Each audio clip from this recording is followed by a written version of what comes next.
नमस्कार मित्रांनो, तुम्ही बघताय न्यूज आणि व्ह्यूज. मी बोलतोय धनंजय लवांडे. तर आमची स्विमिंग एक्सरसाइज चालली. ज्यांना इंटरेस्ट आहे त्यांनी बघा. माझं चॅनल सबस्क्राईब करा, म्हणजे तुम्हाला सगळे व्हिडिओची लिंक कोणकोणते व्हिडिओ नवीन येतील ते समजतील.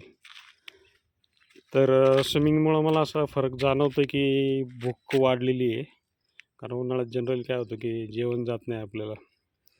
तर मी आता एक्सपिरियन्स माझा असा आहे की भुकेमध्ये फरक पडला आहे.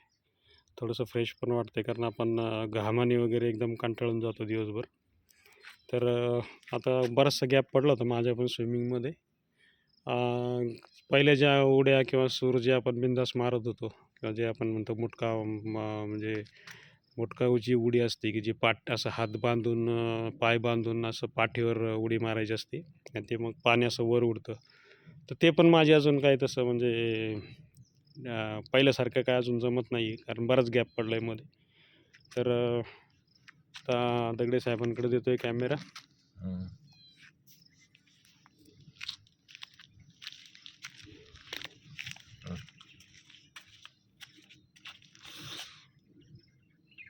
सूर मारायची पण डेअरिंग नाही होत पहिल्यासारखी. पहिले सूर मारायचं ना, हळूहळू होईल. चष्मा काढून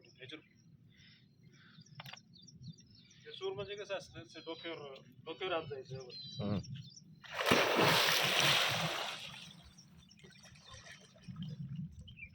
पोटावर पडले की पोटाला लागतं.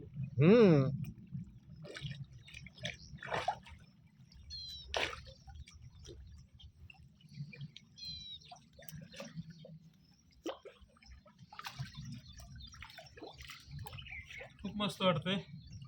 एक्सरसाइज पण चांगली होती. ही एक्सरसाइज अशी घे त्याचा कंटाळा येत नाही. आपण वॉकिंग वगैरे केलं तर घाम वगैरे येतो ना, तर घाम येत नाही.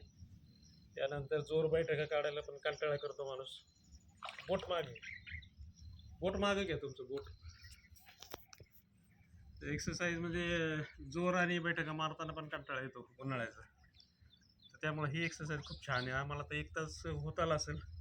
वर यायचा पण कंटाळा आलाय, म्हणजे इतकं मजा वाटते. माझं एवढंच म्हणणं आहे की जोपर्यंत हातपाय चालतात तोपर्यंत एन्जॉय करून घ्या. ते म्हणतात ना, आहे तरुण तर घे करून, येईल करूनच जाशील मरून, आणि लोक टाकतील पुरून. लोकांचं टेन्शन घेऊ नका, पोहायला या. तर भेटूया पुढच्या व्हिडिओमध्ये. नमस्कार.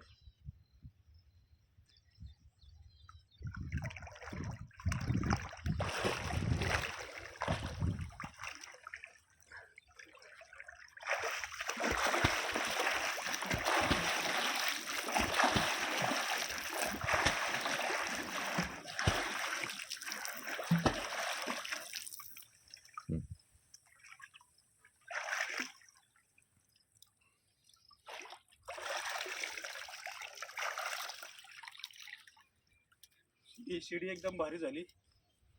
9,000 रुपये घेतले शिडीचे फक्त, पण चांगली झाली. हे असे पण टाकू शकतो आपण.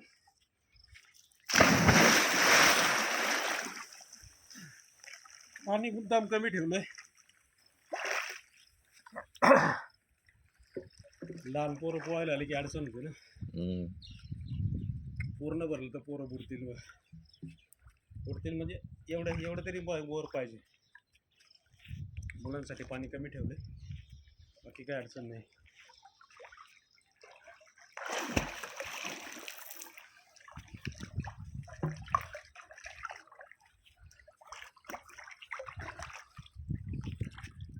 बरीचशी मंडळी काय करतात, आयुष्यभर करप्शन करतात, पैसे खातात लोकांचे, आणि ज्यावेळी मरतात ना त्यावेळी 40-40 लाख रुपये बिल होत आहे.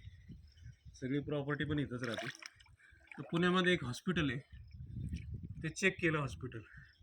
तिथं सगळे व्यापारी मंडळी येतात, आणि एक पण व्यापारी जाताना 40-50 लाखाच्या खाली जात नाही. 40 ते 50 लाख रुपये बिल भरून जातात ते. मग तुम्ही पैसे कशाला कमवताय, गरिबाचे पैसे कशाला खाताय, आणि बरोबर काय येणार आहे याचा सगळ्यांनी विचार करा. हेल्थला जपा, जास्तीत जास्त चांगलं आयुष्य जगा. करा पण आता खूप मोठं होईल.